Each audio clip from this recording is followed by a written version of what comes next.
Amen. Sige po, let's stand up. Patuloy tayo magpuri. Mag-enjoy once again sa presensya ng Panginoon. Pwede bang palakpakan natin si Lord? Hallelujah sa lahat ng nagagalak dahil once again, he or she will worship God today. Come on, samahan niyo po kami.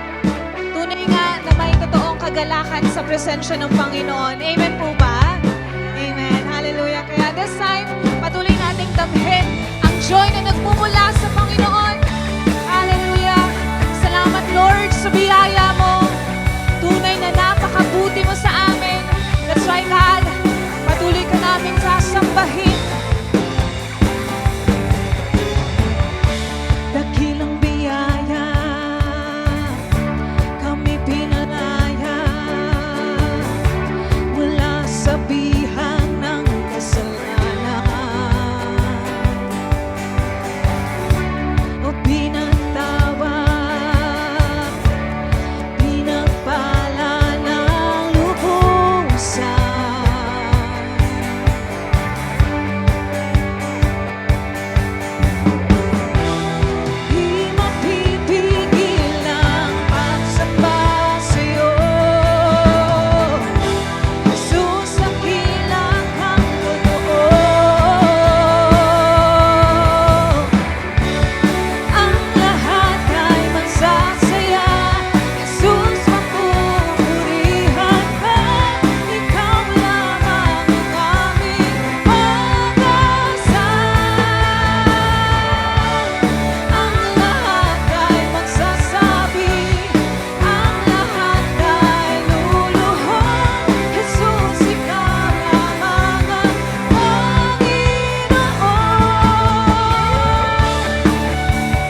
Amen. And this time po, ikot po tayo. Once again, magkamustahan po tayo for 60 seconds.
Alright, happy Sunday Light family. Ayan, grabe po, worship pa lamang ramdam na natin ang presence at nag-uumapaw na blessings ni Lord. Amen po ba?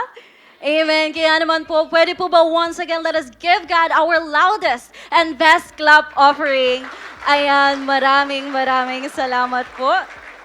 Alright, pero alam niyo po ba, Light Family, na mas gaganda po ang ating umaga kapag binati po natin ang ating mga katabi ng isang Happy Sunday partner. Ayan, sige nga po, batiin po natin ang ating mga katabi. Ayan, thank you so much po. Dahil po dyan, makakaupo na po tayo, brothers and sisters. Amen. You know what po, truly, we are celebrating a wonderful Sunday today. Amen po ba? Amen. And napakabilis po talaga ng panahon kasi malapit na naman pong matapos ang buwan ng September. Tama po? Grabe. Pero alam niyo po ba, every Sunday, mas nakaka-excite kasi patindi po ng patindi ang ating pinag-uusapan sa ating series entitled Soul Hunters. Amen? Amen. But before we dive into that, I would like to take this opportunity po to acknowledge and welcome ang ating mga first-timers and visitors sa araw na ito. Kaya naman po, if this is your first time here celebrating with us, pwede po ba namin kayong i-invite na tumayo? Ayan, tatayo po tayo sa ating mga first-timers. Ayan, nasa gilid po sila. Palakpakan naman po natin silang lahat, Light Family. Sa mga malalapit po sa kanila, pwede niyo po ba silang kamayan, ngitian at batiin? Ayan, to all of our first-timers and visitors po, welcome home po sa tahanan ng Panginoon. And we really do appreciate your presence po sa umagang ito. Kaya naman po, please stay for a few minutes after the celebration because our consolidation team will be having a 5 to 7 minutes na kwentuhan lamang po sa inyo. And also, meron po kaming hinandang small token of appreciation para lamang po sa inyo. Muli po, welcome home po sa tahanan ni Lord. Palakpakan naman po natin si Lord sa buhay nila. Sige po, makakaupo na po tayong lahat. Alright, and of course, I would also want to show some love sa ating mga returning visitors this time. Sa mga nakasama na po natin last Sunday or the previous Sundays at nagbabalik po ngayong linggo. Pwede niyo po bang itaas ang inyong mga kamay? Ayan, palakpakan naman po natin sila. Meron din po kaming inihandang small token of appreciation sa inyo na iaabot ng ating mga consolidation team. Ayan, muli po sa ating mga second-time visitors, ay returning visitors, ayan, welcome back po sa tahanan ng Panginoon. Truly, isn't just a comeback po, but it is a reconnection with God and with His community. Amen po ba? Amen. Kaya naman po to all of our first-timers, ayan, visitors, second-timers, ayan, welcome home and welcome back po sa tahanan ni Lord. Muli palakpakan naman po natin si Lord sa buhay nila. Amen. Ayan, and of course po, right at this moment, let us now move on po sa mga latest ganap sa loob ng ating simbahan with our light news. Ayan, unang-una na nga po dyan ay ang ating The Unseen Level, Growth Beyond the Visible. Ayan, palakpakan naman po natin si Lord. Amen. This event po ay para sa lahat ng ating mga young adults. Ayan, young adults, this will be happening on September 27, 7 p.m. po dito sa ating simbahan. To all of our YAs po, please do not miss this powerful event. And remember po that the most powerful growth happens silently. Amen po ba? It goes beneath the surface. Tama po? Amen. It happens in the unseen depth where God reshapes us from deep within. Kaya naman po, tickets are now available for only 100 pesos po. Na available na po sa ating ushering table right after the celebration. Please, YAs, do not miss this opportunity po to learn more about life and growth as well. Ayan, pwede po ba muli palakpakan natin si Lord? Amen. Ayan, next up po ay para naman po sa lahat ng ating mga napaka-cute at energetic na kabataan. Yes, youth, this one is for you. We would like to present to you Apostelo for the final warm-up entitled Strike. Ayan, this will be on September 27 din po, Saturday, 2:30 p.m. at Kalalake Covered Court. Please remember po that this is only open for all light retreat graduates na mga kabataan natin. Registration fee is only 30 pesos po per head, and tickets, you can avail po ito sa ating mga network leaders and mentors po. And of course, right after po ng ating final warm-up, ayan, the wait is finally over for our Youth Camp 2025 Apostelo for the Marksmen. Ayan, pwede niyo po bang palakpakan si Lord sa lahat ng excited? Amen. Ayan, gaganapin po ito this coming October 30 to November 1 at Cava Creek Campsite, San Narciso, Zambales, with a registration fee of 2,500 pesos po per kabataan. But you can pre-register with only 500 pesos po. And please do take note po that only those with checked IPAS challenge cards can pre-register. Alright, be excited mga kabataan. And also po, I would like to take this opportunity as well to encourage the whole entire Light family to support po the initiative of our youths with their sweet delights. Ayan, this activity po, this initiative is actually for them to raise funds po sa kanilang mga registration fee because we really do want to experience more of God sa ating youth camp. Kaya naman po, every purchase po ninyo sa kanilang initiative, ayan, you're not just satisfying your sweet tooth, but also you are investing to the future generations po na magbibigay ng mas marami pang souls sa kingdom ni Lord. Amen po ba? Amen. Kaya naman po, you can avail their sweet delights right after the celebration po during our prayer works, or you can contact our youth participants po sa initiative na ito. Yun lamang po for our light news. Grabe po, napakabuti ng Panginoon namin po ba? Amen. Muli palakpakan po natin si Lord. Amen. You know what, Light Family, as we move forward in our steering series entitled Soul Hunters, let us be reminded po that being a follower of Christ is more than just about receiving and acquiring knowledge. Amen po ba? It's more about living it out boldly and sharing it with other people. At ito po ay hindi lamang isang beses na moment sa buhay natin, but it is our daily mission to share the gospel, to echo His love and His grace, and to bring more people to God. Amen po ba? Kaya naman po bilang isang pamilya together, let us plunder hell and let us populate heaven with more souls for Jesus. Amen?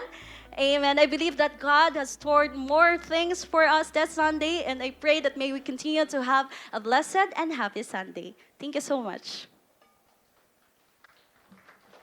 Ayan, Blessed Sunday Light Church family. Sino po dito excited na siyang magbalik at magbigay kay Lord? Parang hindi po kayo excited. Sabi mo nga sa katabi mo, kapatid, it's giving time. Ayan, praise God po. Kaya naman po, allow me to share with you a short encouragement. Pwede niyo po ba akong sabayang magbasa from 2 Samuel, chapter 24, verse 24, says, "But the king replied to Araunah, 'No, I insist on paying you for it. I will not sacrifice to the Lord my God burnt offerings that cost me nothing.' So David bought the threshing floor and the oxen and paid 50 shekels of silver for them." So si Lord po mapagpala sa pagbasa ng kanyang salita.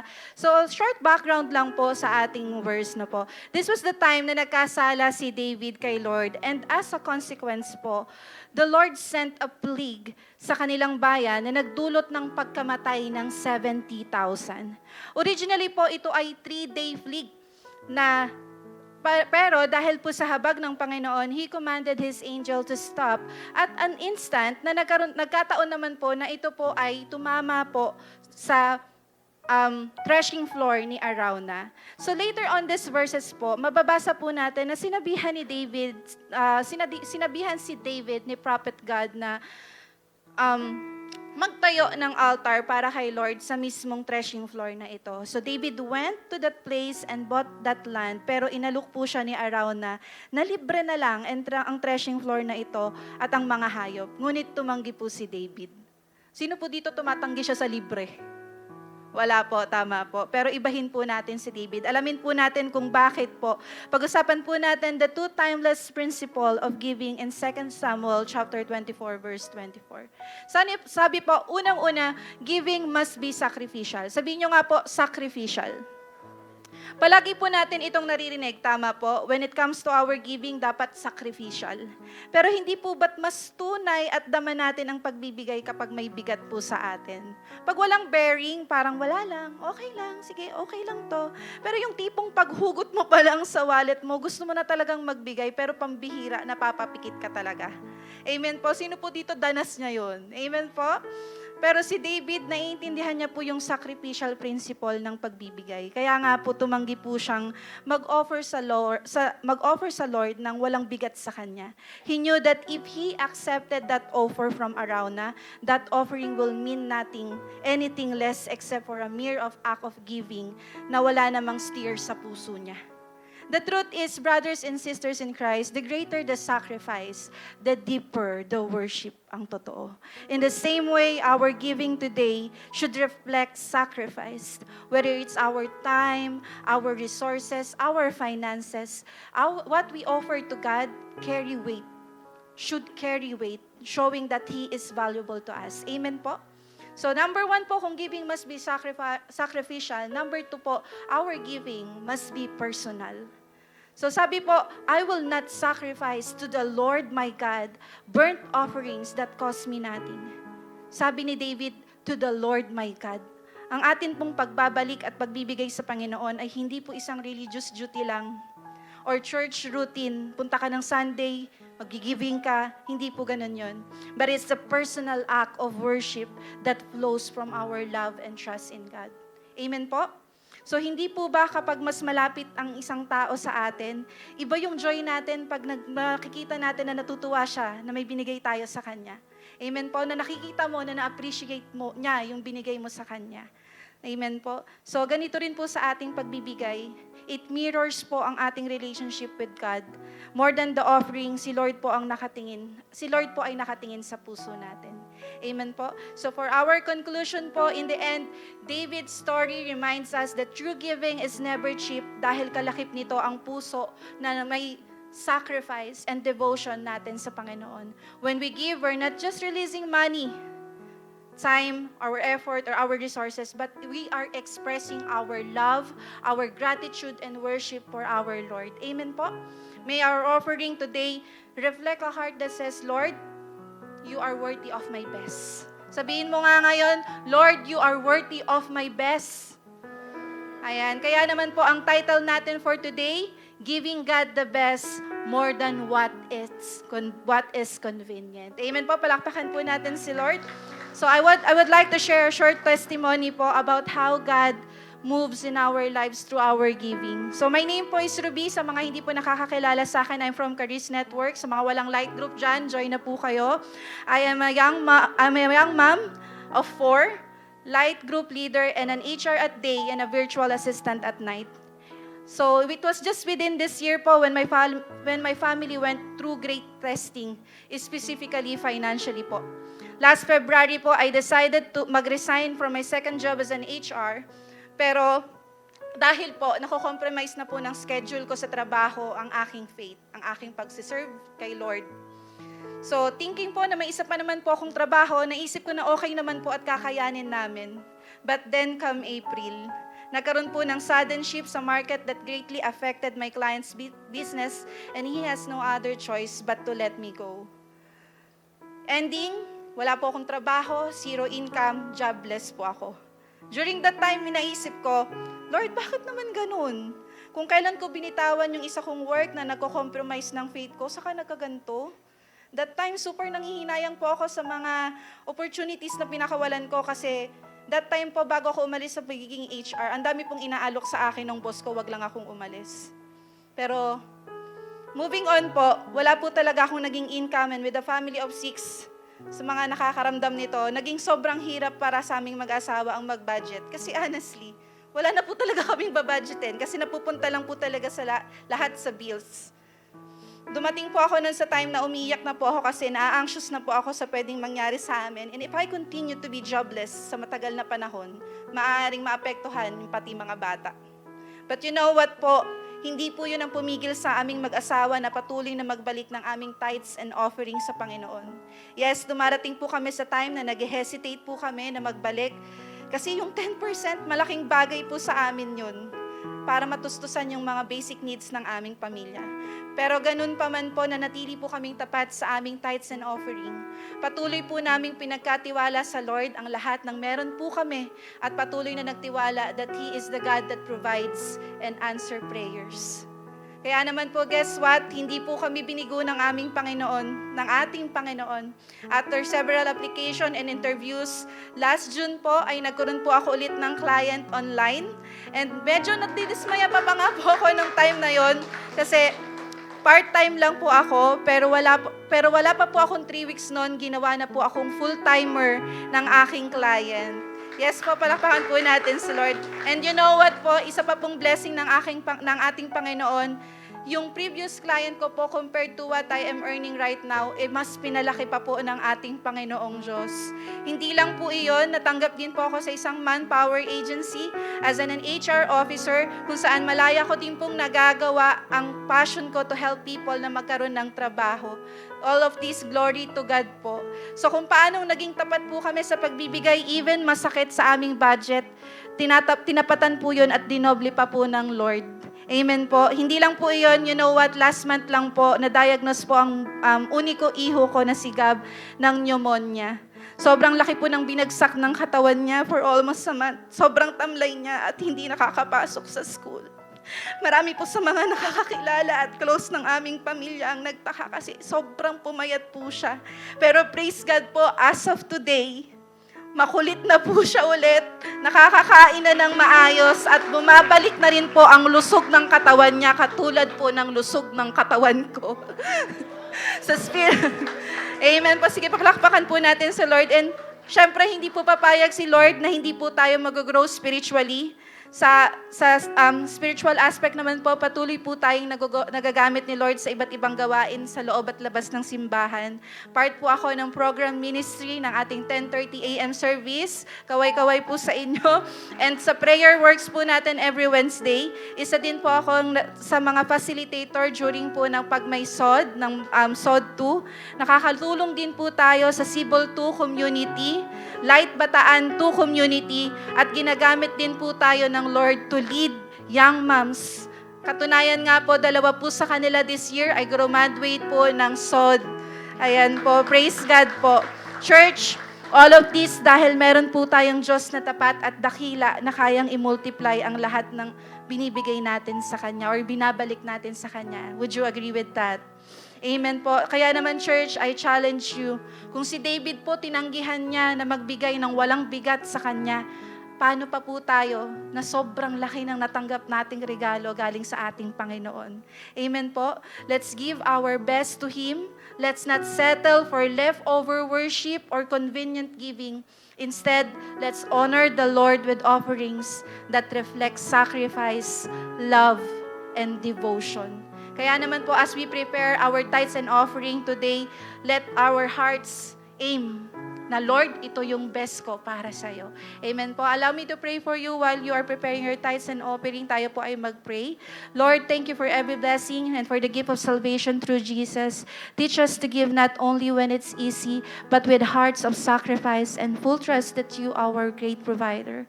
Pagpalain niyo po ang bawat nagbigay, magbibigay, at hindi makakapagbigay. And blessed pa rin po sila to remind us what matters most in our heart, yung pag-worship at pagtitiwala sa iyo.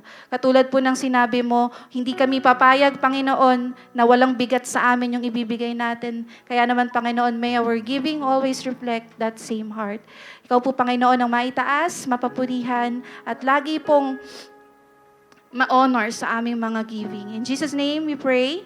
Amen. Ayan po, let's give. May mga ushers po tayo sa ating paligid kung saan pwede po nating ibigay ang ating mga tithes and offering. And to those who want to give online, you can send via bank, transfer, or e-wallet na naka-flash po sa ating screen. Amen po. I believe na hindi pa tapos si Lord. Patuloy po tayong mag-expect at sa mga mai-experience natin ngayong araw na to. God bless us all and enjoy the rest of the celebration.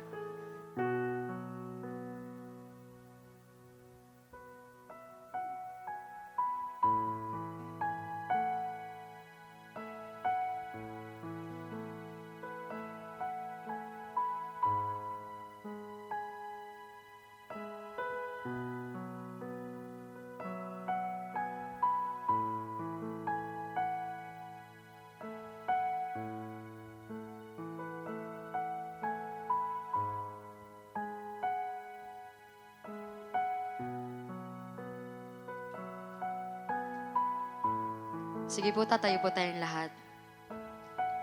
Patuloy po tayo magpupuri sa Panginoon.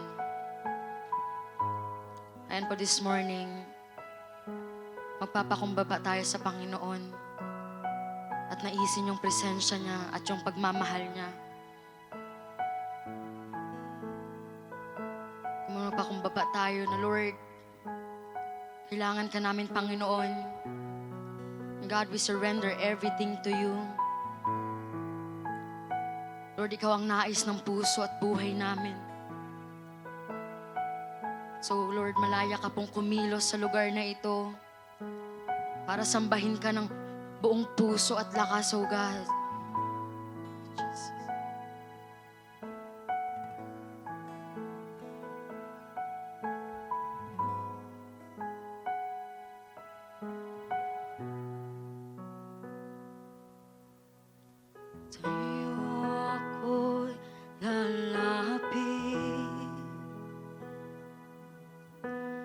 Dadamhin ang iyong pag-ibig, susundin ko ang iyong nais. Mukha mo ang siyang ibig, Diyos ng langit at lupa. Sa yakap mo'y umaasa, pag-ibig mong di nagmamali, tunay kang kamangha-mangha.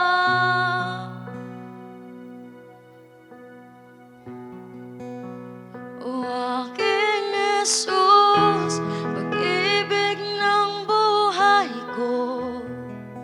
sasama sa'yo, saan ka man tutungo. Ang buhay ko'y tanging ikaw lamang, at habang buhay paglilingkuran sa bawat araw.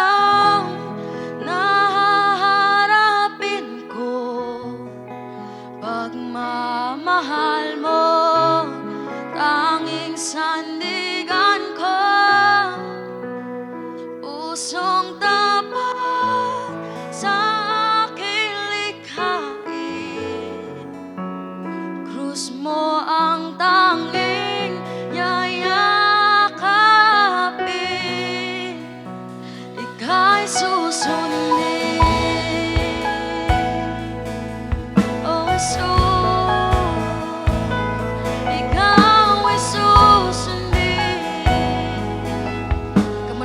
Sa'yo ako'y lalapit. Sa'yo ako'y lalapit. Dadamhin ang iyong pag-ibig, susundin ko ang iyong nais. Mukha mo siyang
may pagsubok.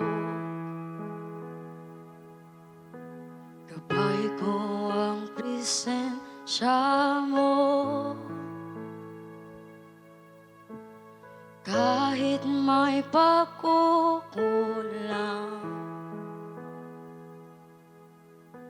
ang buhay ko'y sa'yo lamang. Tinig mo'y dinig ko, ako ay naririto. Hangat ng puso, ako ay gamitin mo. Ang mga palad ko sa pag-ibig at biyaya mo. Ako ay makita ka sa buhay ko'y kumilos ka. O ang tinig mo, dinig ko, ako ay naririto. Hangat ng puso, ako ay gamitin mo. Dinig mo'y dinig ko, ako ay naririto. Hangat ng puso, ako ay gamitin mo. Ang puso at buhay ko'y ibibigay sa'yo. Lahat sa'yo. Ang puso at buhay ko'y alay sa iyo. Lahat sa'yo. Ang puso, Jesus ko'y ibigay sa'yo. Lahat sa'yo. Ang puso at buhay ko'y alay sa iyo. Lahat sa'yo. Ang puso at buhay ko'y ibibigay sa'yo. Lahat sa'yo. Ang puso at buhay ko'y alay sa iyo. Lahat sa'yo. Ang buhay mo'y inialay,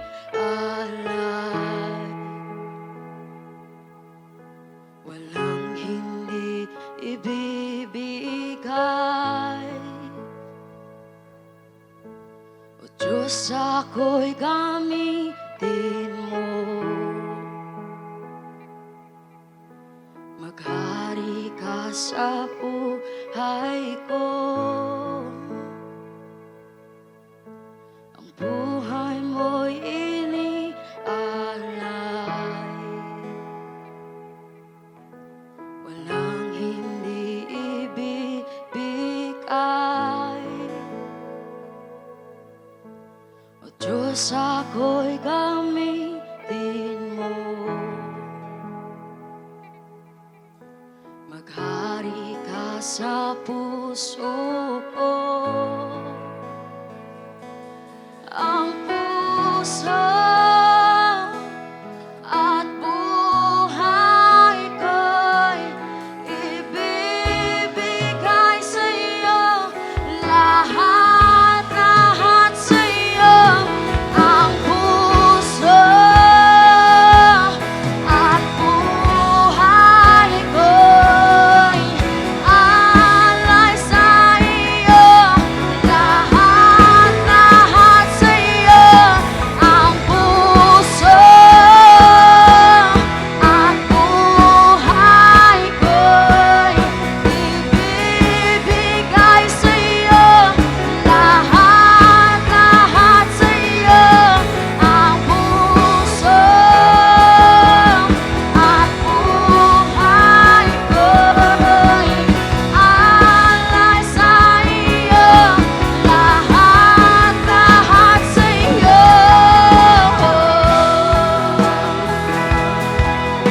Jesus, gamitin mo ako. Gamitin mo ako. Alay sa iyo ang buhay na ito. Ang puso ko'y sa iyo. Kung minsan pa gawin mo panalangin ang awitin na to, ang puso at buhay ko'y sa iyo lamang, Jesus. At buhay ko'y ibibigay sa iyo. Lahat sa iyo. Ang puso at buhay ko'y alay sa iyo. Lahat sa iyo. Ang puso at buhay ko'y ibibigay sa iyo. Lahat sa iyo. Ang puso at buhay ko'y alay sa iyo. Lahat sa iyo. Ang puso at buhay. Sige, awitin mo to sa Panginoon. Ibibigay sa iyo. Lahat sa iyo. Ang puso at buhay ko'y alay sa iyo. Lahat sa iyo. Salamat o Diyos. Lord, alay po namin, Panginoon, ang pagsamba na ito, God. Lord, ikaw po yung ma-please and ma-honor. Lord, truly, God, dakila ka, Panginoon. Lord, ang puso namin ay sa iyo lamang, O Diyos. So God, have your way in this place. Lord, dinadakila namin ang ngalan mo na walang katulad, Panginoon. Lord, ikaw ay dakila. We praise your name, your holy name, God. And in Jesus' name we pray and everybody say amen. Malakas na palakpakan po para sa Panginoon. Amen. Happy Sunday po sa ating lahat. Bago po tayo umupo, pwede bang sabihin mo sa katabi mo, masaya ako nandirito ka. Amen. Sige po, makakaupo po tayong lahat. Amen. Praise God. Grabe, full house po tayo. Amen. Konti na lang magkikiskisan na tayo ng mga pisngi. Tama ba? Amen. So, ayan, happy po ba tayo? Blessed po ba tayo sa araw po na ito? Amen. Happy Sunday po again sa mga kasama ko po rito sa church at ganun din po syempre sa ating team online. Okay, so alam niyo po ba kung ano ang, aliban sa ito po ay Sunday, nababalitaan niyo po ba kung ano yung nangyayari ngayong araw? Especially po may sa Luneta. Tama? Nababalitaan po ba natin yun na marami ang mga tao na nagsasama-sama ngayon para sila ay maging kabilang sa rally? Amen ba? Dahil nga po hindi talaga nagiging maganda na ang nangyayari ngayon no sa ating government, lalo pa at marami pong mga nagiging issues sa corruption. Amen. Marami mga hindi po magagandang nangyayari sa mga nasa itaas, kaya sila po ay nagiging kabilang sa rally sa araw po na ito. Tama po ba? Lalo pa sa mga ilang mga dagdaang weeks, familiar po tayo sa mga hearings. Tama, lagi na lang may mga live, no? Nila-live talaga yung mga hearings ng mga senators, ganyan. May mga napapanood po natin yung mga yan. At meron po silang madalas na nasasabi sa hearing po dito sa Kongreso. At ano po ba yung mga madalas na nasasabi nila sa mga hearings? Familiar po ba kayo? Ang sinasabi nila, "Objection, Your Honor!" Nagulat na yung katabi mo, gising na. Yan, sabi mo sa katabi mo, "Objection!" Okay, sana okay pa yung pandinig ng katabi mo. Okay, so kapag sinabi ng abogado na, "Objection, Your Honor," hindi lang po ito yung, alam mo, nag-i-interrupt lang ng discussion para mas maging dramatic, ganyan, or para lang maging bida-bida yung mga abogado. Kundi nagsasalita sila ng formal challenge na nangyayari sa korte kasi nga, baka kasi unfair yung tanong, okay? O kaya ay may statement na labag sa rule. So either way, ang abogado ay nagpo-push back, okay, nasa judge siya at sinasabi niya ay Your Honor, okay? Kung i-accept ba or i-overrule yung objection. Pag sinabi pong objection in Latin ay objectio, ibig sabihin ay throwing against or a counter-argument, parang harang, no, na binabato mo para pigilan or salagin yung sinasabi ng iba. Baka minsan sinasabi na rin yung katabi mo, "Objection." Wala nang Your Honor kasi nga nagtatalo na kayo. 'Di ba? So of course, wala po tayo sa korte, 'di ba? Pero alam mo ba na sa Bible, meron tayong makikita na idea na nagre-raise siya ng objections. Okay, sa Book of Exodus, si Moses mismo actually ay nag-raise ng ilang objections. Hindi po sa korte, kundi mismo sa kanyang conversation sa Panginoon. So hindi man siya tumayo at sumigaw ng "Objection, Your Honor," pero ganun din ang dating ng mga sinasabi niya. Okay, at tulad sa court, bawat objection ni Moses, nako po, sinagot isa-isa ng Diyos. At dyan iikot ang ating pag-uusapan ngayon. Excited po ba tayo? Amen. So dahil po dyan, tatayo po tayong lahat, babasahin po natin ang key verse natin, sa Book of Exodus 3, chapter 3, verse 7 hanggang 4 to 17. Pero ngayon ang babasahin po muna natin ay Exodus 3, 7 to 8 and 10 to 11. Okay, so ready, go. Ang sabi po dyan, "The Lord said, I have indeed seen the misery of my people in Egypt. I have heard them crying out because of their slave drivers, and I am concerned about their suffering. So I have come down to rescue them from the hand of the Egyptians and to bring them up out of that land into a good and spacious land, a land flowing with milk and honey. So now go, I'm sending you to Pharaoh to bring my people, the Israelites, out of Egypt." But Moses said to God, "Who am I that I should go to Pharaoh and bring the Israelites out of Egypt?" So pray po muna tayo. Lord, sa mga oras po na ito, alam po namin na ngayon pa lang may mga ginagawa na kayo in our lives. Perhaps, nakarelate kami ngayon kay Moses na may mga objections kami, may mga questions kami, pero naniniwala ako, Lord, that through your word ngayon, masasagot po ang lahat ng ito. That is why, God, we are humbling ourselves before you. Ngayon pa lang, I am rebuking any spirit of pride and arrogance in Jesus' name. And I pray, oh God, na ang bawat puso ngayon ay maging receptive, maging broken, ready to receive your word, ready na sumunod lalo sa inyo. At gamitin niyo lamang po ko, Lord, as your mouthpiece. We love you, Lord. We praise your name sa pangalan ni Jesus. Amen. Sige po, makakaupo po tayong lahat. So last Sunday, kung maalala ng katabi mo, ay pinag-aralan po natin yung pagkatawag kay Moses. Tama po ba? So isa siyang somehow ay parang pusakal sa disyerto. Dati privileged siya kasi nga Prince of Egypt siya. Pero ngayon ay nag-aalaga na lang siya ng mga tupa ng kanyang biyanan. Okay? Masasabi natin na napaka-komportable ng buhay niya na yun, pero puro mga buhangin, di ba? Puro katahimikan. And then out of nowhere, ay may bush na nagliyab. Pero hindi natutupok. So mula doon, nagsalita ang Lord, ang sabi, "Moses, nakita ko ang paghihirap ng aking bayan. Narinig ko ang kanilang iyak at isusugo kita kay Pharaoh para ilabas sila mula sa Egypt." So tinawag po ng Diyos si Moses mula sa obscurity para manguna sa isang buong nation palabas ng slavery. Pero si Moses, puno siya ng objections. Okay? So kaya po ngayon, makikita natin si Moses na nag-raise ng objection after objection sa tawag ng Diyos, pero bawat isa ay sinagot po ng Panginoon. So sa bawat sagot ay nagpahayag kung gaano kalaki ang plano ng Panginoon para sa Kanya at sa Kanyang bayan. Kaya makikita po natin mga kapatid that God doesn't call the equipped, but He equips the called.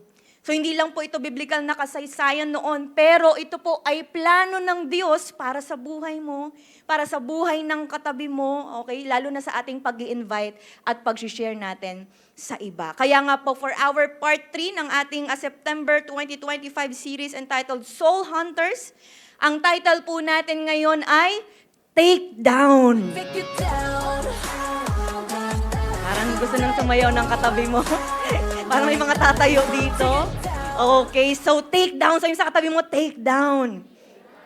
So today, tatargetin po natin yung mga objections na ito, okay? Isa-isa, gaya po ng paggawa ng Diyos kay Moses. So pag-usapan po natin ngayon, the objections and how to take them down. Ready po ba tayo? Pwede po bang pumalakpak lahat ng mga ready? Amen. Okay, so lahat po ng mga pagtutol dito ay talagang sasagutin po ng Panginoon. Objection number 1, who am I? The objection of insufficiency. Okay, pagtutol sa kakulangan. So sinabi po ng Diyos sa verse 10 na pinag-go na niya si Moses para pumunta po sa hari ng Egypt, para palayain niya mula po sa bansang iyon ng bayan ng Diyos. Tapos binigay na po ng Diyos yung pangako, okay? Pinaliwanag niya na si Moses yung kanyang itinalaga para tuparin po ito. Pero si Moses, ang tanong niya sa verse 11, who am I? Okay, that I should go to Pharaoh and bring the Israelites out of Egypt. So ang statement po niyang ito at ang iba pang mga objections ni Moses na lalabas pa po mamaya ay nagpapakita ng malalim niyang pagpapakumbaba. Kasi nga po kalaunan, sinabi sa Numbers 12:3, Moses was a very humble man, more humble than anyone else on the face of the earth. Si Moses po kasi ay dumaan po sa brokenness, talagang binasag siya, dinurog. So bilang prinsipe po ng Egypt, siya noon ay puno ng entitlement, di ba? Puno ng kayabangan dahil sa kanyang mataas na posisyon at edukasyon. Kaya lang, 40 years na ang lumipas.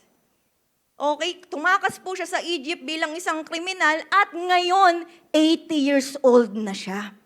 Okay, imaginein po ninyo, meron po ba sa atin dito, 80 na? Okay, isa na lang siyang hamak na pastol, kaya ang sabi niya, sino ba ako? Sabi mo sa katabi mo, sino ba ako? Pero ang tanong din niya ay pagpapakita po ng kakulangan ng kanyang pananampalataya.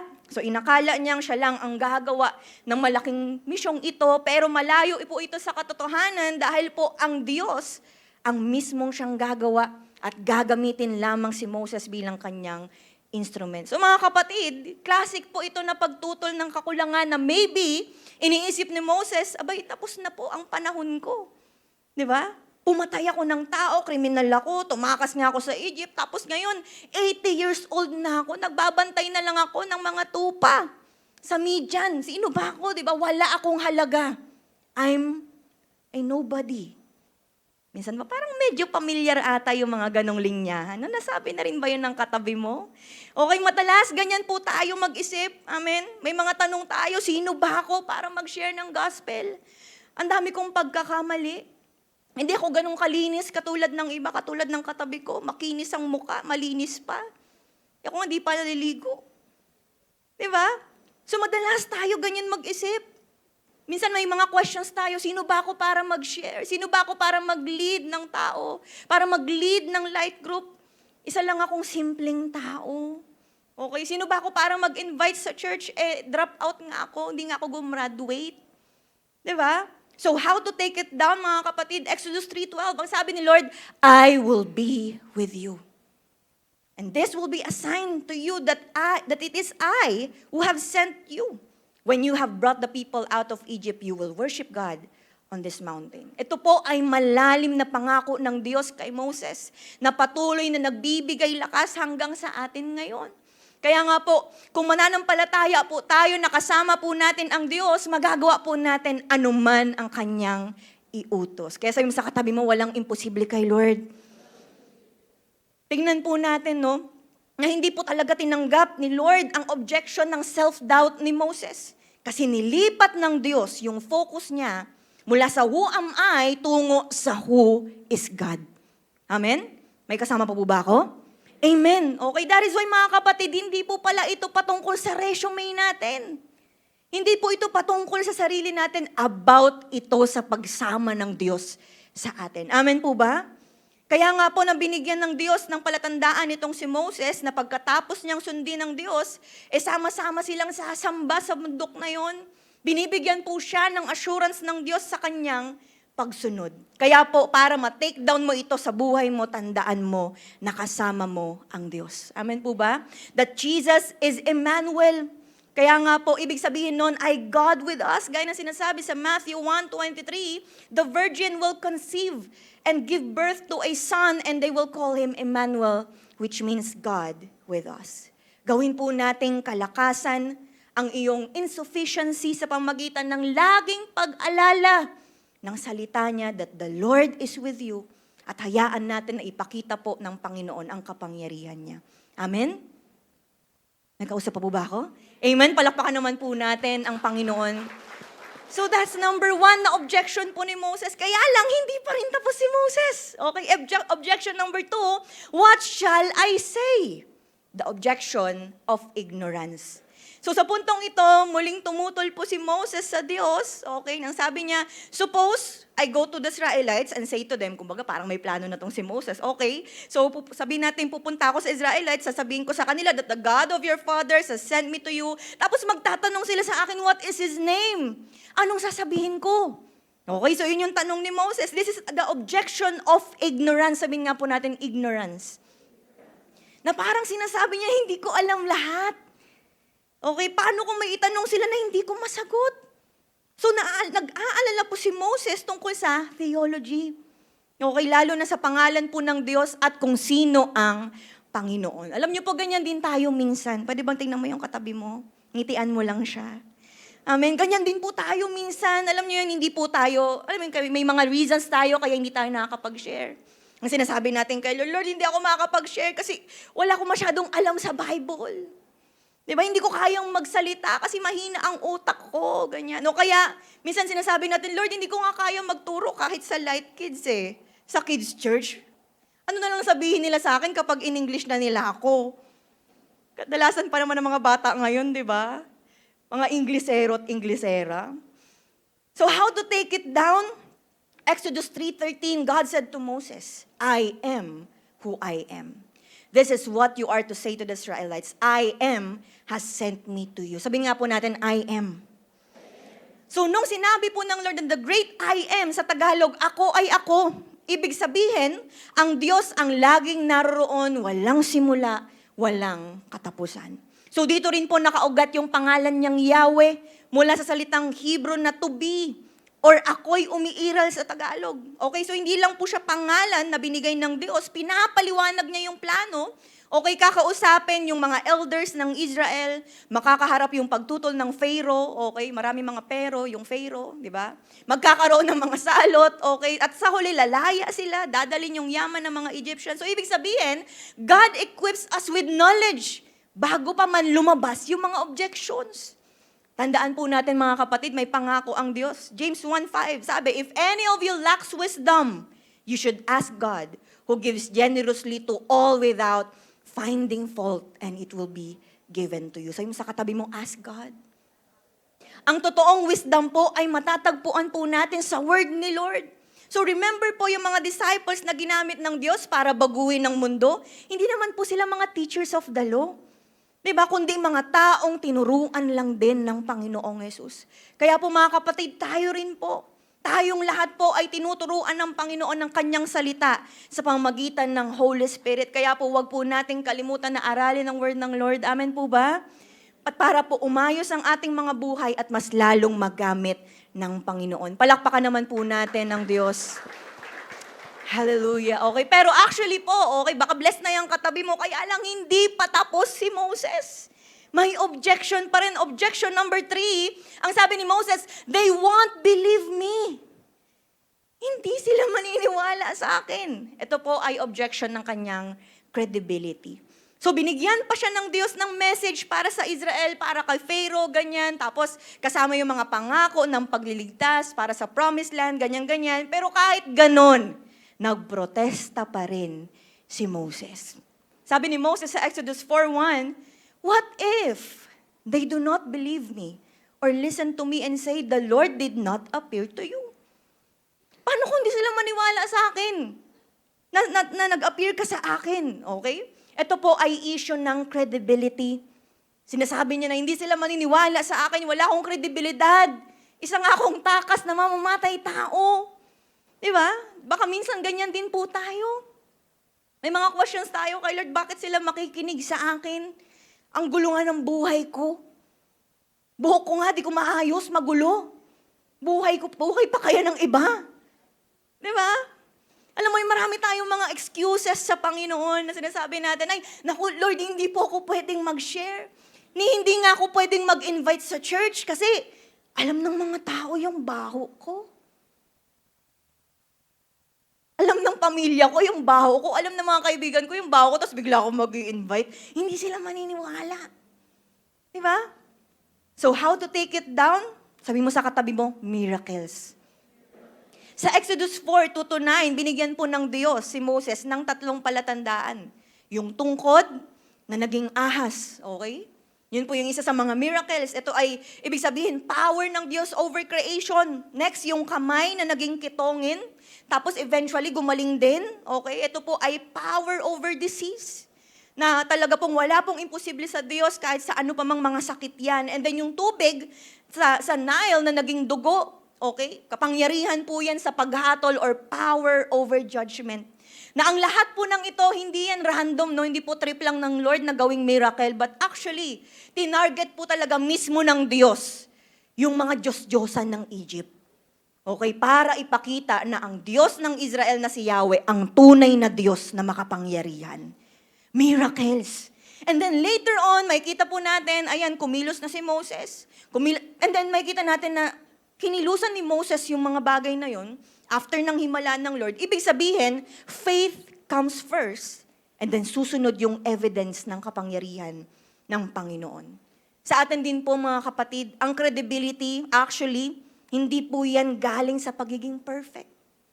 Amen?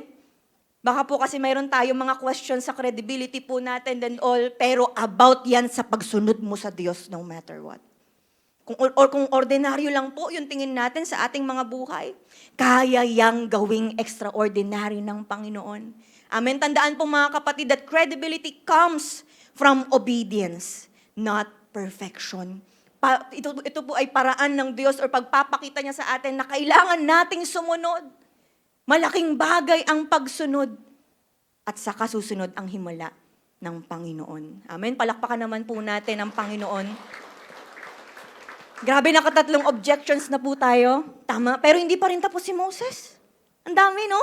Okay, sabi, objection number 4. Ang sabi pa ni Moses, I'm not eloquent. The objection of inability. Ano pong Tagalog ng eloquent? Ano po? Assignment niyo po yan. Lagi na lang nagpapa-assignment si Pastora. Okay, pag sinabi pong eloquent, ang reason niya, hindi raw siya magaling magsalita. Hindi raw siya fluent magsalita, baka ang tawag niya ay second floor. Diabetes, di ba? Yun yung mga tawag niya. Swimming pool. First and last, di ba? Yun yung mga sinasabi niya siguro. Kaya alam niya siguro na hindi talaga siya okay pagdating sa kanyang pananalita. Nagreklamo itong mama sa kanyang lack of eloquence. Okay, sabi sa verse 10, Moses said to the Lord, "Pardon your servant, Lord. I have never been eloquent." Pero alam niya yung eloquent, no?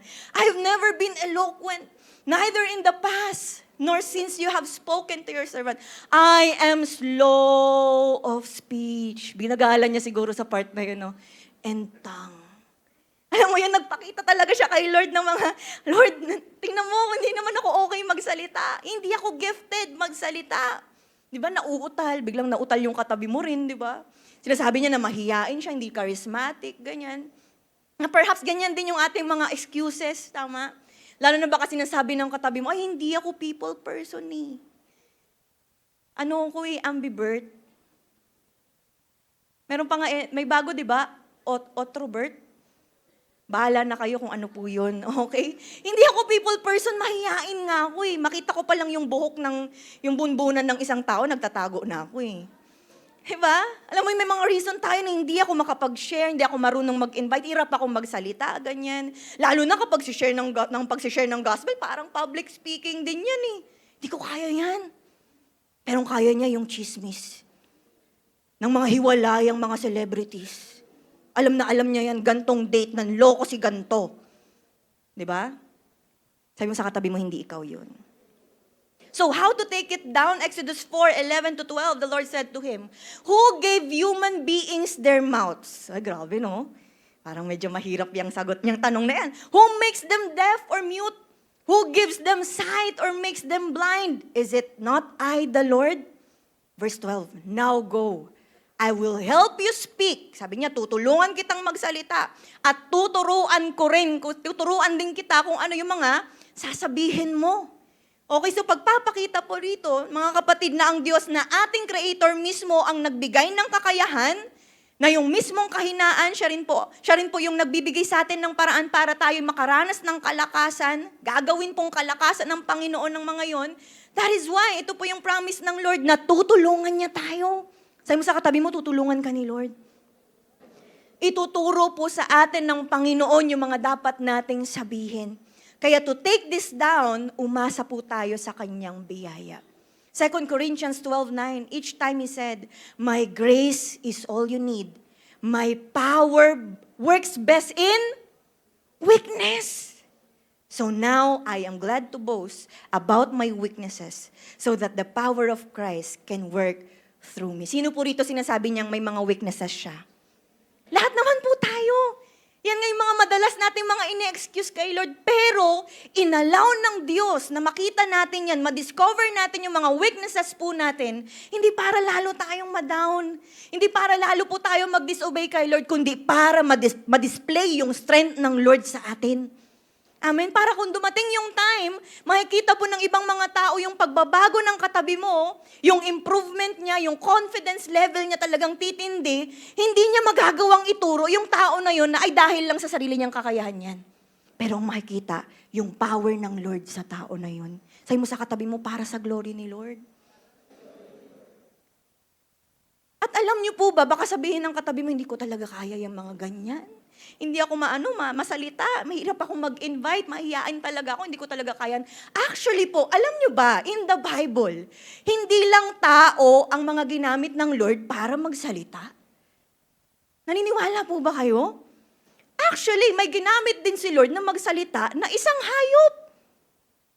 Numbers 20:27-28. Ito yung time na lagi kasing pinapalo ito, no? Sabi, when the donkey saw the angel of the Lord, it laid down under Balaam, and he was angry and beat it with his staff. Pinapalo ni Balaam itong donkey. Then, sabi sa verse 28, the Lord opened the donkey's mouth and said to Balaam, "What have I done to you to make you beat me these 3 times? Parang kinabahan na yung katabi mo.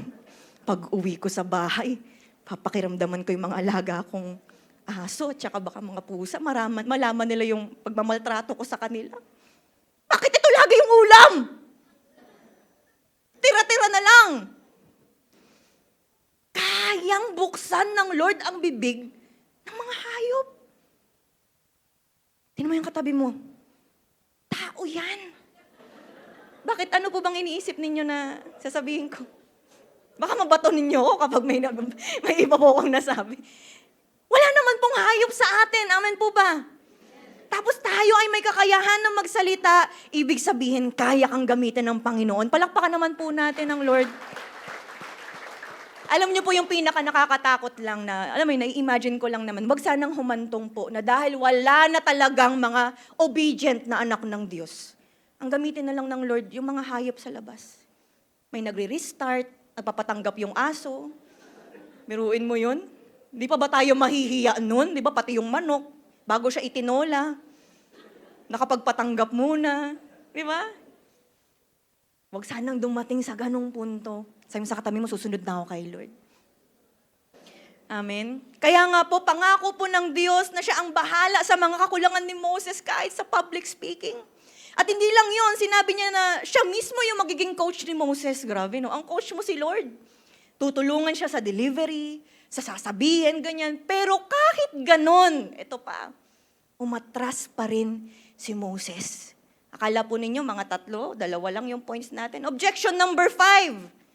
Sabi ni Moses, send someone else. Gigigil na yung katabi mo, nag-overtime na tayo. Dami kasing reklamo ni Moses, umabot pa tayo sa point 5. Send someone else, sabi ni Moses, the objection of reluctance. Sabi doon, Exodus 4:13-14, but Moses said, pardon your servant, Lord. O, diba? Nag-sorry naman siya. Please send someone else. Verse 14, then the Lord's anger burned against Moses. Sabi siguro ng katabi mo, ay, diyan pa lang nagalit si Lord sa part na yan. Lalo na yung katabi mo, baka laging impatient yan. Baka sa pangalawa pa lang na reklamo, talagang nag-aapoy na yan, nagiging burning bush yan. Di ba? Pero dito nagalit na si Lord. Naubos na yung pasensya niya. Okay? Parang sinasabi ni Moses, Lord, patawarin mo ko, pero please, iba na lang ipadala mo. Naging prayer na rin ba yan ng katabi mo? Okay? Na parang sinasabi niyo, Lord, iba na lang kasi busy ako. Wala na nga akong time para sa sarili ko. Wala na nga akong time bumili ng pang-facial ko sa Watsons. Tapos gusto mo ako pa yung mag-share. Gusto mo ako pa yung magsasalita. Wala na nga akong time para ibuka yung bibig ko. Alam mo yung mga ganun? Diba, komportable na ako rito, Lord. Iba na lang. Nagsusorry naman yung katabi mo, pero Lord, yung katabi ko na lang. Turo siya ng turo sa'yo. Alam mo ba yun? Pero how to take it down? Exodus 4:14-17. Sabi ni Lord, what about your brother, Aaron the Levite? I know he can speak well. He is already on his way to meet you. Grabe, no? Habang ang daming objections ng Lord, may Aaron na pala na papunta. Kasi alam ng Lord, di talaga titigil tong si Moses. And he will be glad to see you. You shall speak to him and put words in his mouth. I will help both of you speak and will teach you what to do. Pagpapakita po na may pinadalang Aaron, itong si Lord para kay Moses, na kahit po nagalit ang Diyos, nagpakita pa rin siya ng biyaya. Binigay niya si Aaron bilang katuwang niya sa mission. So, ang reluctance ni Moses, naging partnership. So, ang nakakabilib po dito ay yung kahit ang tigas ng ulo ni Moses, handa pa rin po ang Diyos mag-adjust. Sabi nung katabi mo, ang dami na sigurong adjustment sa akin ni Lord. Sabi mo sa katabi mo, nag-adjust si Lord. Kahit na ang tigas ng ulo ni Moses, pinunan pa rin ng Lord yung kahinaan niya para magamit pa rin at maluwalhati ang Panginoon sa buhay niya. Tandaan po mga kapatid na ang panawagan ng Diyos, hindi po yan para sa mga super spiritual, kundi para sa mga willing, para sa mga gustong sumunod sa Panginoon. Kaya kung reluctant po tayong sumunod mga kapatid, palitan natin yung reluctance natin ng pagtitiwala. Proverbs 3:5-6, trust in the Lord with all your heart and lean not on your understanding. Verse 6, in all your ways, submit to Him and He will make your paths straight. Remember po mga kapatid, kung sa tingin mo hindi mo kaya, may pwedeng gamitin ng Lord na Aaron, ang Diyos sa buhay mo, isang kapartner, pwedeng mentor, may mga katulong po tayo, may makasama tayo sa light group, na pwede tayong samahan sa pagsunod po natin sa Panginoon. Amen po ba? Kaya nga po, kung si Moses ginamit ng Diyos bilang extension ng kanyang redeeming act, kaya rin pong gawin ng Diyos yon sa katabi mo. Amen. Sabi mo sa katabi mo, gagamitin ka ni Lord, kapatid. Palakpakan naman po natin ang Panginoon. So bilang panapos po, matapos ang lahat ng pagtutol at pagdadahilan, na paniwala, na paalalahanan po ng Diyos si Moses na nagpaplano na silang bumalik sa Egypt, ganyan. Tapos habang nasa biyahe, pinaliwanag ng Diyos yung mangyayari. Talagang may mga na briefing na itong si Moses, okay? Sinasabi ng Lord na hindi talaga agad susuko ito si Pharaoh, pero wag siyang matakot kasi nga bahagi yun ng plano ng Panginoon. Binigyan siya ng warning ng Lord na wag siyang panghinaan ng loob kapag tumagal yung process ng pagliligtas or ng paglabas nila mula sa Egypt. So, ang nagsimula sa pag-aatubili or mga objections, eventually, nauwi sa Exodus. By the way, pag sinabi pong Exodus, Meaning ito ay story of freedom, story ng paglaya. At ang parehong Diyos na nagbigay lakas kay Moses ay siya ring gustong mag-take down ng mga objections at barriers ng katabi mo ngayon. Amen? Tandaan po natin mga kapatid na si Jesus ang nag-take down or tumapos ng pinakamalaking barrier, yung kasalanan at kamatayan doon sa krus.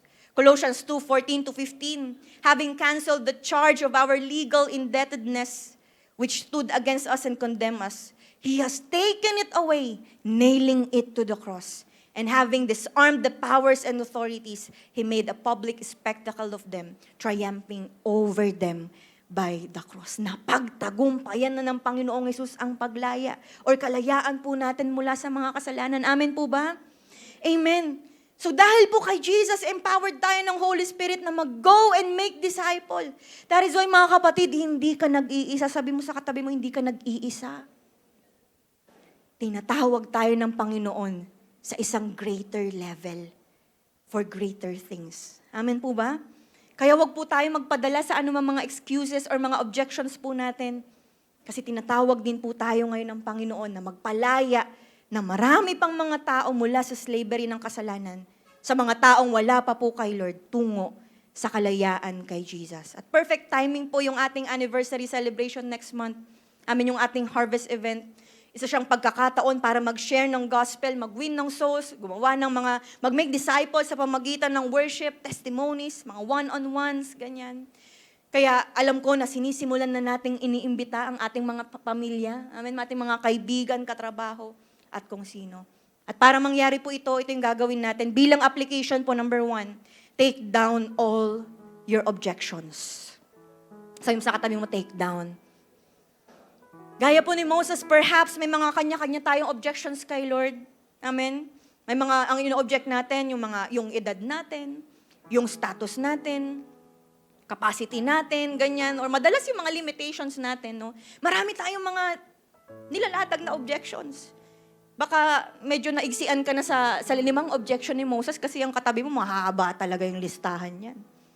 Diba? Pero anuman ang mga objections po natin, mga kapatid, laging may sagot ang Diyos sa atin. That is why kung gaya ni Moses, mayroon tayong questions sa Kanya, or even sa pagkakatawag niya sa atin, balik lang tayo sa Word of God. I-contemplate po natin ang salita ng Diyos kasi tandaan, kay Lord po ang tanong. Amen? Hindi po sa mga horoscope.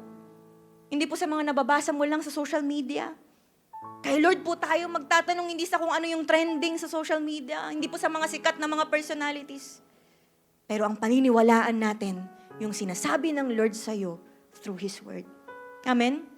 It's time na patahimikin natin yung mga lies ng demonyo at i-embrace natin yung katotohanan na sinasabi ng Diyos sa atin about sa purpose natin and mission natin.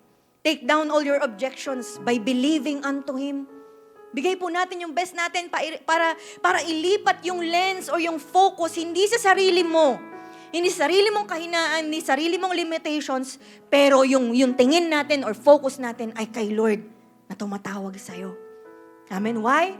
Because the Lord knows us better than we do. Mas kilala tayo ng Lord.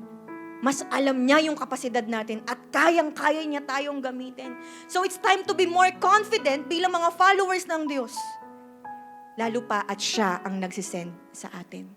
Sapat po ang biyaya ng Panginoon. Ano man ang mga weaknesses natin, kaya yung palakasin ng Panginoon para siya ang makita at maluwalhati. Amen? Mga kapatid, actually sa totoo lang, okay lang namang mag-doubt, okay lang naman mag-hesitant or mag-object kung may nakikita tayong pangit na record sa nagsisend sa atin. Diba? Minsan may mga nag-uutos sa'yo, tapos may mga isusumbot ko, ikaw nga, ano eh. Ikaw nga, ganito ko eh. Diba? Kasi may nakikita tayong record ng tao. May mga record ng failures, hindi magandang background, marami nang niloko yung tao na yon, ganyan. Kaya talagang nagda-doubt tayo. Pero lahat naman po tayong may kapintasan. Tama po ba? But knowing our God, na perfect, na holy, na just, na omniscient, alam lahat sa atin. Omnipresent pa, kasama pa natin. Walang record ng pagkatalo, walang pangit na record, at walang nilokong tao. Siya yung tumatawag sa atin. Who are we?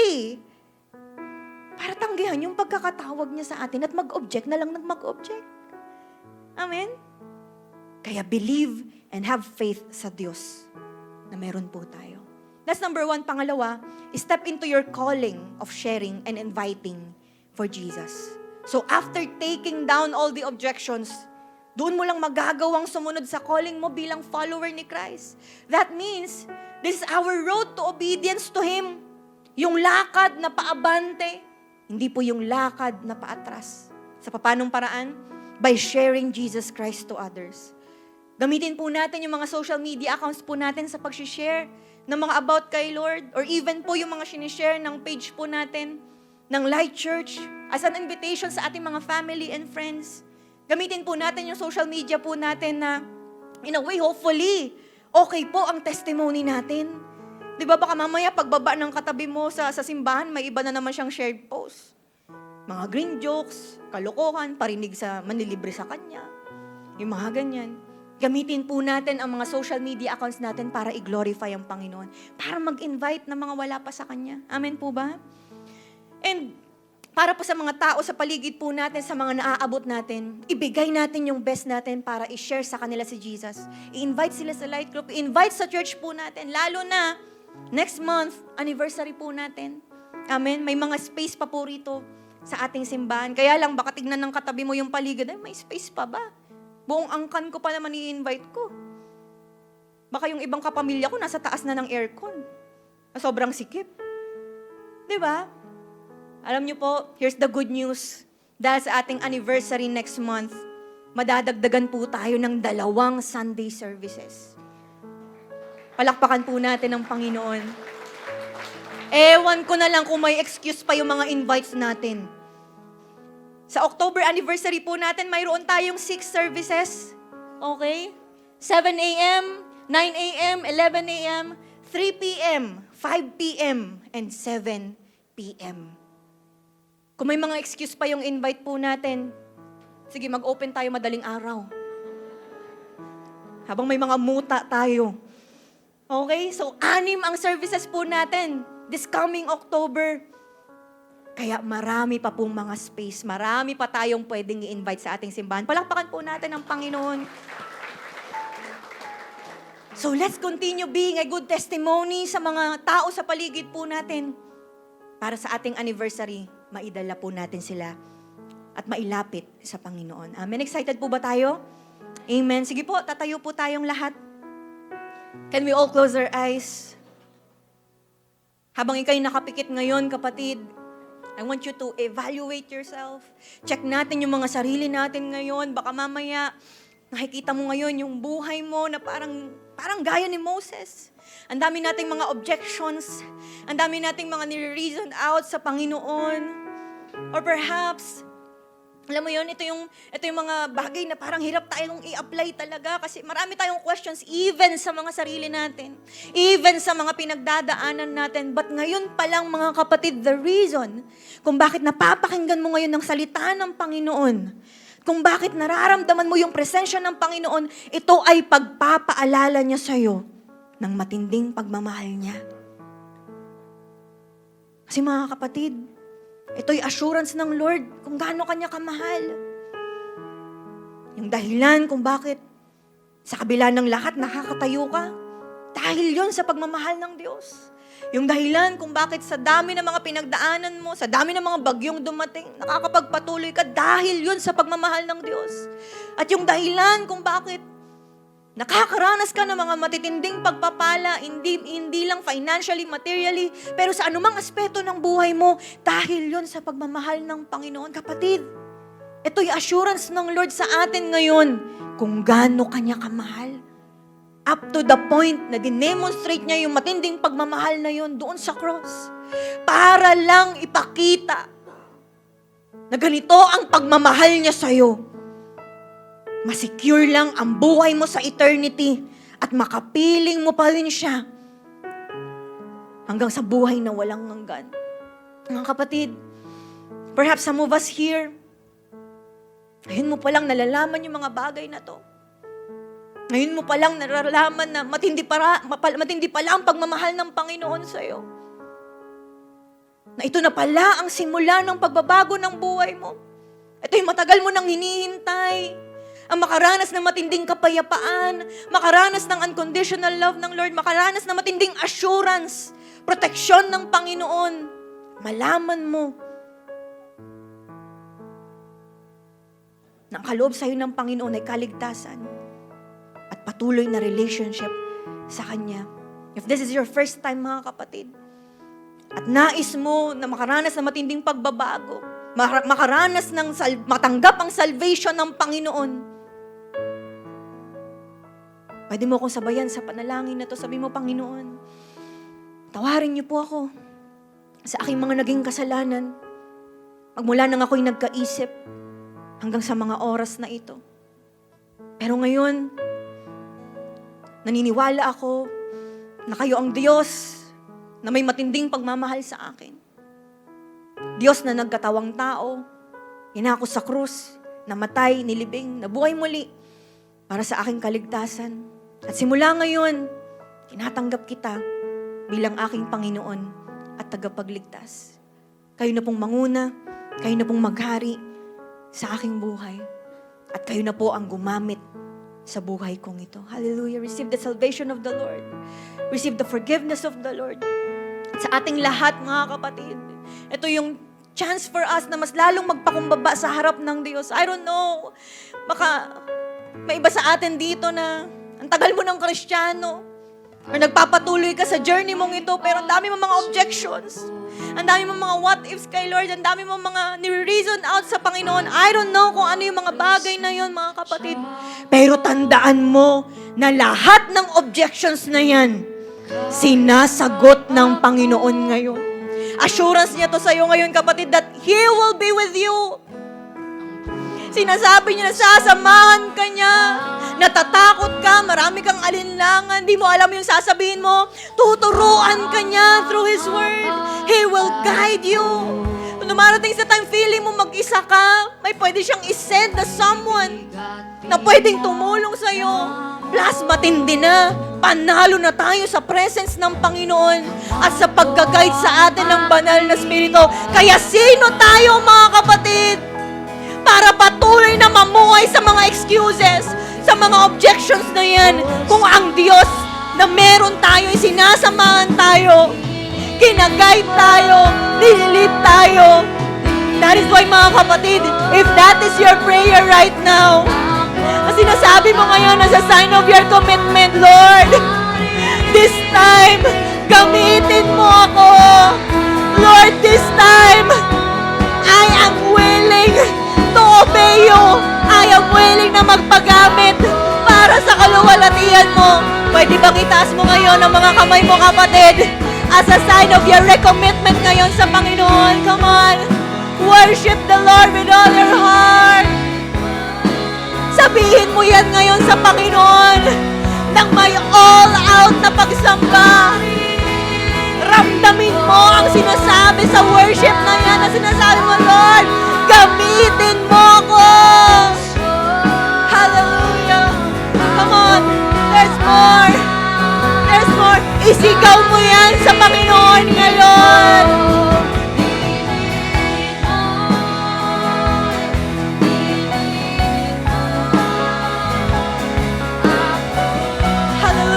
Sa mga oras po na ito, ang pagpapakumbaba namin, pinapakita namin sa pagsamba namin sa inyo. That is why sa mga oras po na ito, patuloy kaming nagre-rely at dumedepende sa kapangyarihan mo. This time, oh God, we take down the objection of insufficiency. We take down the objection of ignorance. We take down the objection of credibility. We take down the objection of inability. We take down the objection of reluctance. Lahat ng yan ay pinapatibag namin, isinusuko namin, at patuloy kami na dumedepende sa kalakasan at kapangyarihan mo, Diyos. Hallelujah! Have your way in us.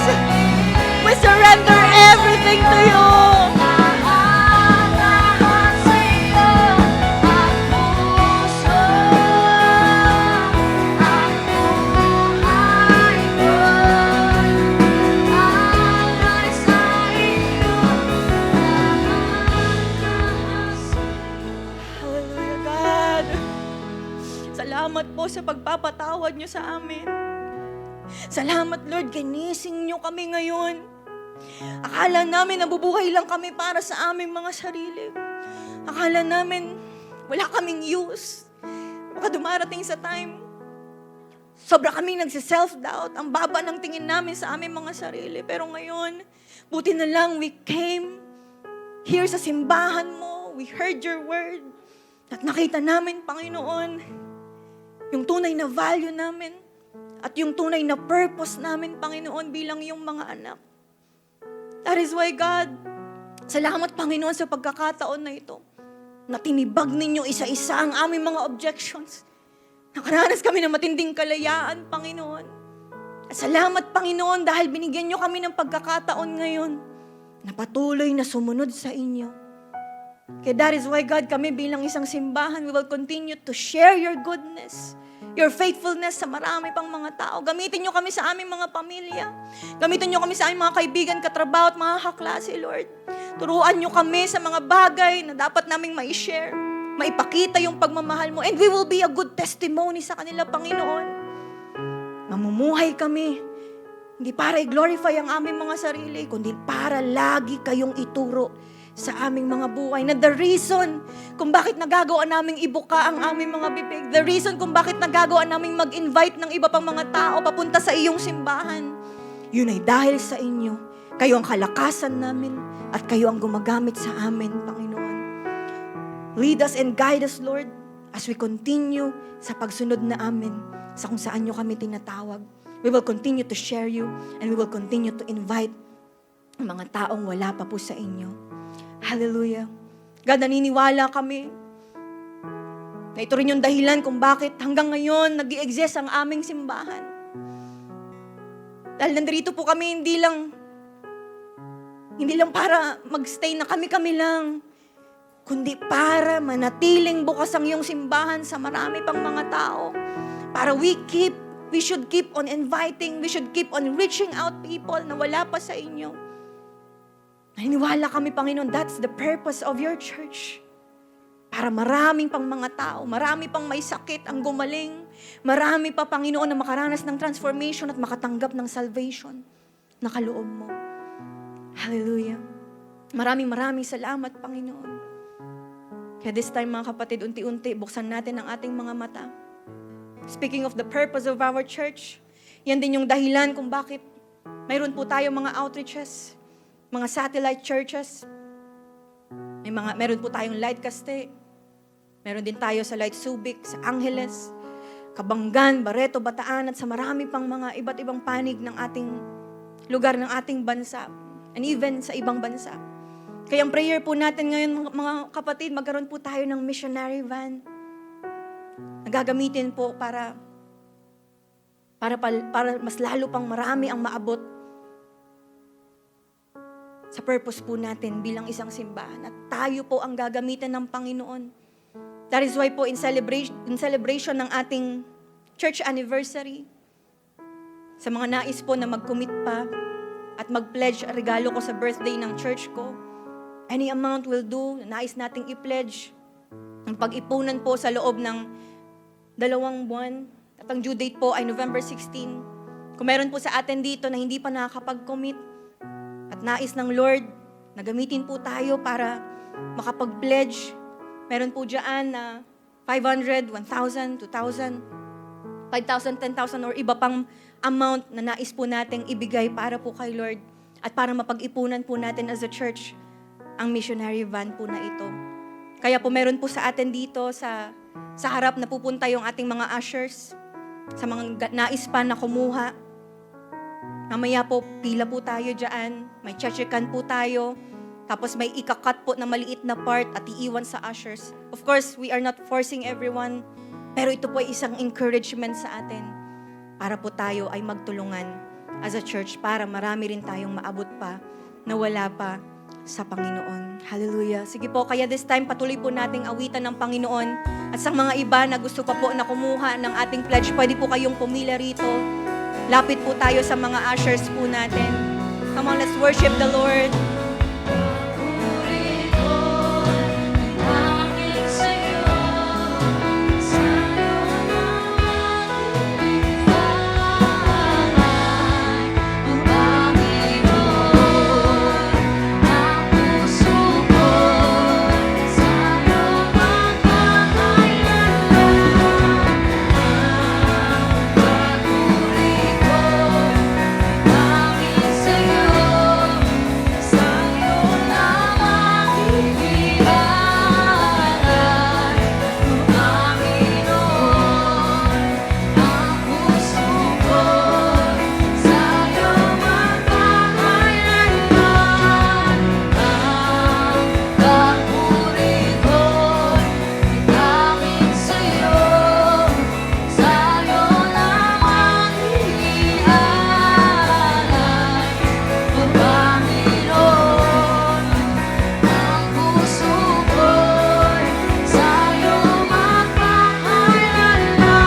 dito sa harapan. Meron po tayong basket. While singing our victory song, honestly, iaasa sa nakikita.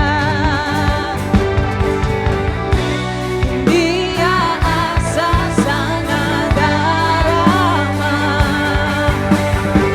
Ikaw lang ang lagi kong kasama. Alam ko na lahat ay makakaya sa'yo. Sa'yo lahat ay magagawa. Lahat makakaya. Kalakasan ko'y ikaw.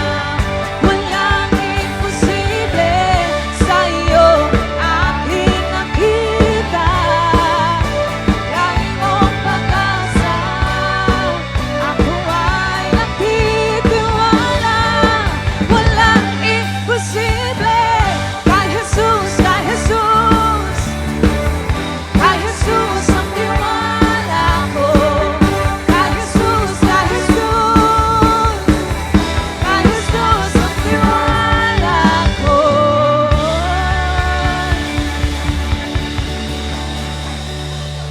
Amen. Sige po, the best na palakpak po sa Panginoon. Hallelujah. Taas po natin ang ating mga kamay. Pasalamatan po natin ang Panginoon. God, we thank you. We praise your name. We honor you. Salamat, Panginoon, for healing us, for setting us free, for forgiving us. We thank you, God, for empowering us. And we thank you, God, dahil lalabas po kami sa iyong simbahan na talagang punong-puno ng pananampalataya at excited na mas lalong sumunod po sa inyo, Panginoon. God, I pray na may you continue to bless ang mga kapatid ko po na nandirito, Panginoon, at ganoon din sa team online, oh God. May you continue to bless them and their family at magsilbi rin kaming daluyan ng pagpapala mo sa marami pang mga tao. Kaya God, by next Sunday, hindi po kami papayag na kami lang. We will continue to bring our friends, our families, oh Diyos, na wala pa po sa inyo, Panginoon, at nais namin na talagang lalong maramdaman ang iyong presence at maranasan yung mga nararanasan po namin ngayon, oh God. God, maraming salamat po sa iyong salita at excited kami, Lord God, na sundin yun, gawin yun para sa kaluwalhatian mo, oh Diyos. So now, receive the blessing of the Lord. May the Lord bless you. May the Lord keep you. May His face shine upon you and be gracious to you. May the Lord turn His face towards you and give you peace in the name of the Father and of the Son and of the Holy Spirit. And everybody say aloud, Amen and Amen. So God bless us po. Ingat po tayo sa pag-uwi.